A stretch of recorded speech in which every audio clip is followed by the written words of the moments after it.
خوش آمدید۔ آج ہم ایک ایسے قدیم متن کی دنیا میں گہرائی سے اتریں گے جس کا نام تو تقریباً سب نے سنا ہے، لیکن اس کی اصل حقیقت، اس کی روح کو بہت کم لوگ جانتے ہیں۔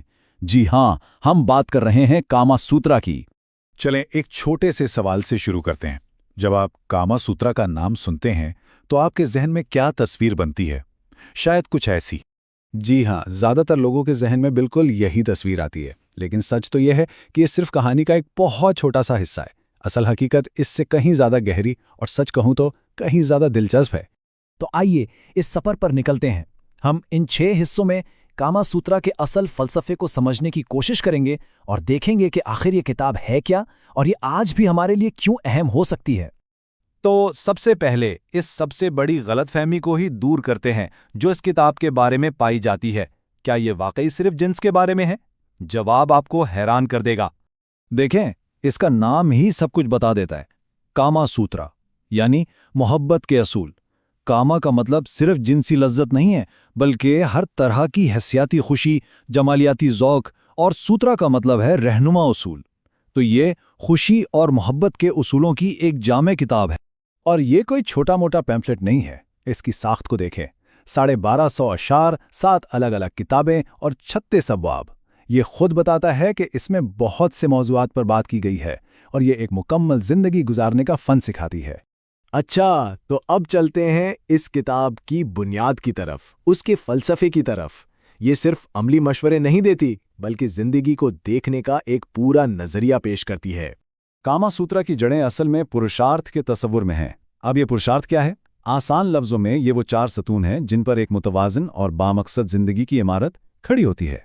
سوچنے کی بات یہ ہے کہ یہ متن ہمیں سکھاتا ہے کہ زندگی میں توازن کتنا ضروری ہے۔ آپ لذت یعنی کاما کو اپنی ذمہ داریوں یعنی دھرم اور مالی استحکام یعنی ارتھ سے الگ نہیں کر سکتے۔ ان سب کو ساتھ لے کر چلنا ہی ایک بھرپور اور کامیاب زندگی کی اصل کنجی ہے۔ اور یہاں کاما کا مطلب سمجھنا بہت ضروری ہے۔ یہ صرف جنسی خواہش نہیں ہے۔ کاما کا مطلب ہے ہر قسم کی حسیاتی خوشی۔ اچھی میوزک سننا، کسی فن پارے کو سراہنا، لذیذ کھانا چکھنا، یہ سب کاما کے دائرے میں آتا ہے۔ تو سوال یہ ہے کہ آخر یہ کتاب لکھی کس کے لیے گئی تھی؟ کیا یہ ہر کسی کے لیے تھی؟ آئیے دیکھتے ہیں کہ اس کے اصل مخاطب کون تھے۔ تو یہ کتاب ہر کسی کے لیے نہیں تھی، یہ لکھی گئی تھی ایک خاص قسم کے انسان کے لیے، جسے ناگرک کہا جاتا تھا، ایک پڑھا لکھا، امیر اور مہذب شہری۔ یہ دراصل ایک گائیڈ تھی کہ ایک اعلیٰ معیار کی نفیس زندگی کیسے گزاری جائے۔ اور اس کی زندگی دیکھیں، کتنی نفاست ہے۔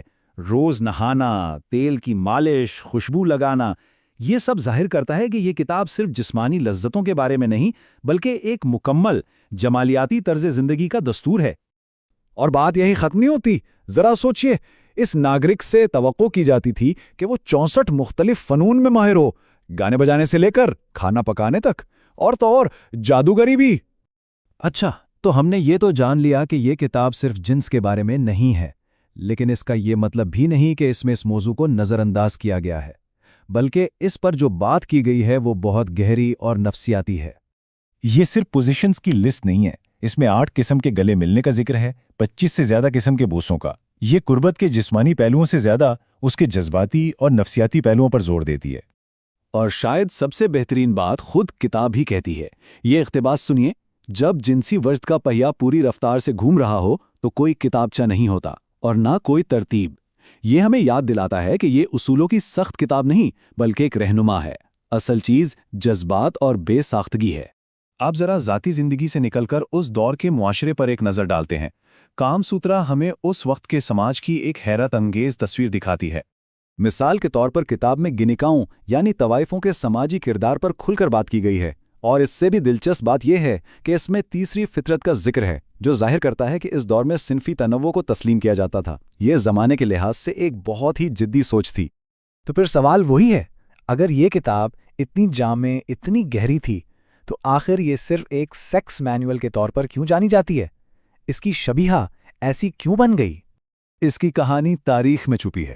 صدیوں تک یہ کتاب ہندوستان میں اپنے اصل فلسفے کے ساتھ موجود رہی۔